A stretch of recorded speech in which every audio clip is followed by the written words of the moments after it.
and welcome to my easy to understand guide to Marcus Rashford's online media with a focus on audiences.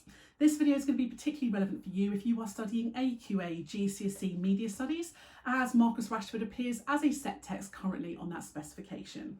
It's important to note that you will need to look at a range of his social media posts on different platforms as well as his website for this, and they may look different and have different content on there to when I looked at them, and so some of the things I might say you might not understand, but it's fine as long as you have your own comments to make. You can always use some of the things that I've said and apply it to newer content that may be on his social media or website now. So his social media does primarily target a male audience, and you can see this through the use of focus on imagery of men, language that might target more male audiences as well. There's a focus on male issues and male celebrities. There's obviously also a focus on attracting football fans and sports fans, being that Marcus Rashford is a famous footballer. You know, there's lots of images of videos of goals, scoring, celebrations, etc.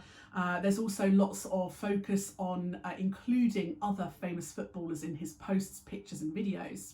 Some of the things are there to target a young audience. For example, there is quite a high use of emojis, and this represents him as being quite down to earth and youthful and fun, but it also helps to target that younger audience who are often communicating through emojis now online. There's lots of focus on things like schools, children's reading, children's book clubs. There's images of kids reading his book and using his merchandise, buying his merchandise. And so maybe perhaps trying to target a young audience or potentially the parents of those young audiences. In fact, there is quite a big focus on people of a parental age as well. So perhaps people aged 30 to 45. There's, retweets where he shares things that parents have messaged him, including things like photos of their children. He's shared information about the cost of school dinners, about NHS campaigns, about food poverty.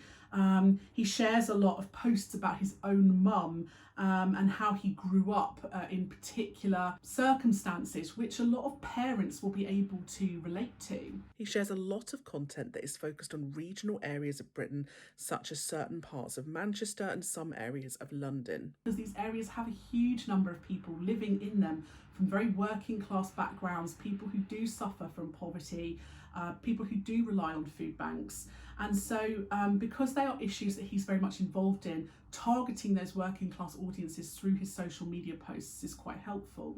His posts are pretty family friendly, whereas there are other sports people, in particular footballers, who might post some things that are a bit more risque, them out partying or getting drunk or having fun. Marcus Rashford's posts tend to be a bit more family friendly and sanitised, and that's potentially because he knows he has a huge number of followers that are young and also families.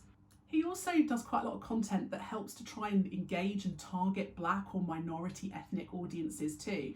So for example, there's a lot of photos and videos of black or minority celebrities, black or minority children as well. And so there's a real focus on targeting those minority audiences, potentially because he is from a black background himself and he wants to be more inclusive, and he knows that these cultures, these communities often aren't engaged, often aren't targeted by other companies and people online. He tries to target a British audience quite a lot with the use of his British flags and English flags, the poppy, for example. So use of British iconography, emojis, language to try and target those British audiences.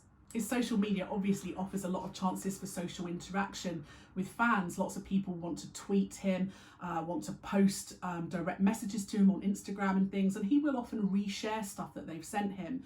So it gives them a real feeling of this kind of parasocial relationship with him, where they feel like they are actually really interacting with him and forming a fun relationship with him. He uses a lot of direct address in his posts to really engage his viewers, and he also makes a lot of calls to action to encourage people to get involved and to do particular things like voting or sharing content. On his website, however, there is very little social interaction available at all. In fact, it even says, please don't send fan mail.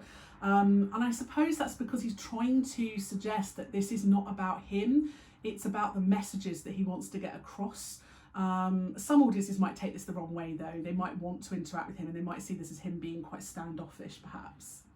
His social media and online media obviously also very informative and educational. He shares a lot of content about government campaigns, new issues that have come up in politics, benefit systems, etc. So a lot of audiences are actually learning from him what is available to them and what support is there that they might be able to access. And the engagement with audiences on social media and online media is huge. For example, on Facebook, at the time I looked, he had 9 million Facebook followers, 5.3 million on Twitter, 12.4 million on Instagram. So a huge number of people following him and reading his posts and interacting with his posts. And the impact that this has on audiences is huge as well. You know, his post actually had a real impact on the government making a U-turn on the school meals vouchers that were not going to be available in school holidays during the pandemic and then after the pandemic as well. And so it was the audience campaigning as a result of his posts that made that happen. His posts actually resulted in $20 million being donated by fans, by people that he managed to reach online to Fair Share, which is an organisation helping to give food and other resources to people in need. Content warning, the following section discuss issues of racism within football, and I do show some screenshots of tweets that Marcus Rashford and other footballers received online. The tweets are censored but could still cause offence. And there's lots of positive comments online, a lot of audiences responding well to this. There is still, unfortunately, some audiences that don't respond well at all. Unfortunately, he and a number of other black footballers and sports people have suffered a huge amount of online hate and racism, particularly after things like the World Cup. And even some MPs have made some comments about how they think that he is just virtue signalling, just pretending to be good and not actually caring. So the impact on all audiences isn't necessarily the same. There will always be some audiences who take a more oppositional reading to his content. So that was my easy to understand guide to Marcus Rashford's online media and audiences. Don't forget to check out my channel for other videos that are going to be relevant for you, including about Marcus Rashford and representation, for example. If you've got any other videos that you would like that I don't already have, leave a little comment below and I'll see what I can do.